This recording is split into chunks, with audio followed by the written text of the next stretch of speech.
ইয়া আইয়ুহাল্লাযীনা আমানু তাকুল্লাহা ولتنظر نفس ما قدمت لغد واتقوا الله إن الله خبير بما تعملون الله أكبر الله رب العالمين كلام مجيد সূরাতুল হাশরের 18 নম্বর আয়াতের মধ্যে ঈমানদারদেরকে লক্ষ্য করে জানিয়ে দেন, ও দুনিয়ার ঈমানদার, ও দুনিয়ার মুমিন, ও দুনিয়ার মুত্তাকি, তোমরা আল্লাহকে ভয় করো। কাকে ভয় করো? আল্লাহকে ভয় করো সদা সর্বদা। কেমন ভয় তোমরা করবে?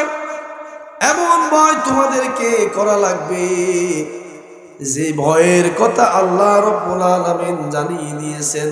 ইয়া আইয়ুহাল্লাযীনা আমানুত্তাকুল্লাহা হাক্কা তুকাতি।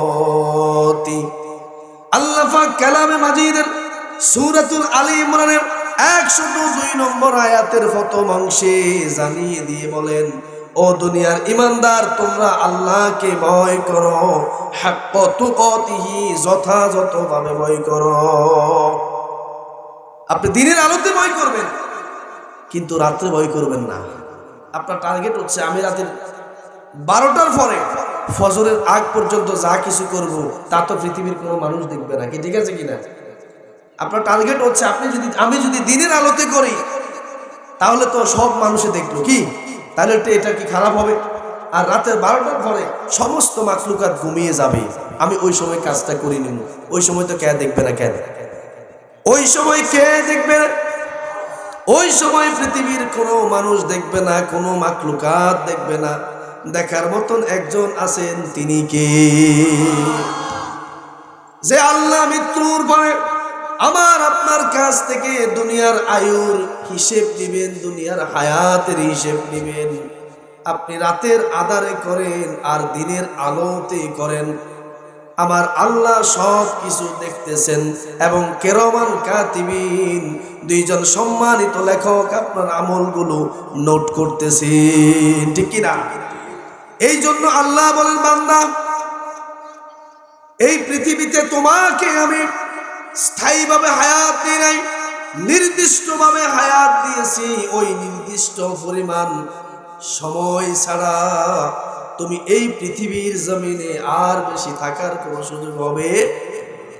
এই জন্য আল্লাহ রাব্বুল আলামিন স্পষ্ট জানিয়ে দেন, ওয়ালিকুল্লি উম্মাতিন আজাল ফাইযা জাআ আজালুহা লা ইয়াস্তাখিরুনা সাআতাও ওয়া লা ইয়াস্তাকদিমুন।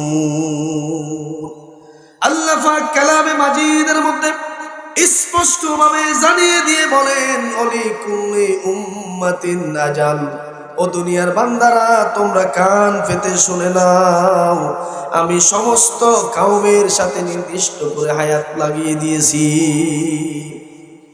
ফাইদা জাআ আজালুহুম, আর যখন সেই সময়টা তাদের সামনে চলে আসবে, লা ইয়াস্তাখিরুনা সাআতাও ওয়া লা ইয়াস্তাকদিমুন, ওই নির্দিষ্ট পরিমাণ সময়ের বাইরে কাউকে কিছু পরিমাণ অবকাশ এবং ত্বরান্বিত করা হবে না।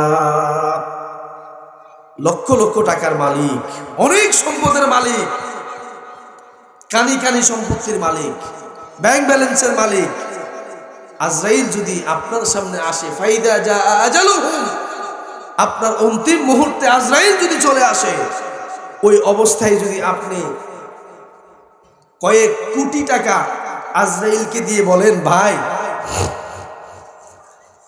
এখনো তো আমি ছেলেটাকে বিবাহ করাতে পারি নাই, এখনো আমার মেয়েগুলোকে বিবাহ দিতে পারি নাই, ও আজরাইল, আমার তো এখন মাত্র 40 বছর, আমাকে আরো কিছু সময় দাও না।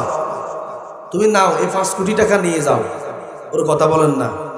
যদি এমন হতো পৃথিবীর সমস্ত ক্ষমতাধর লোক, পৃথিবীর সমস্ত ধনী এলিট শ্রেণীর লোকগুলো আজরাইলের কাছ থেকে সুযোগ নিত, আমরা গরিবরা পেতাম না, বলেন ঠিক কিনা?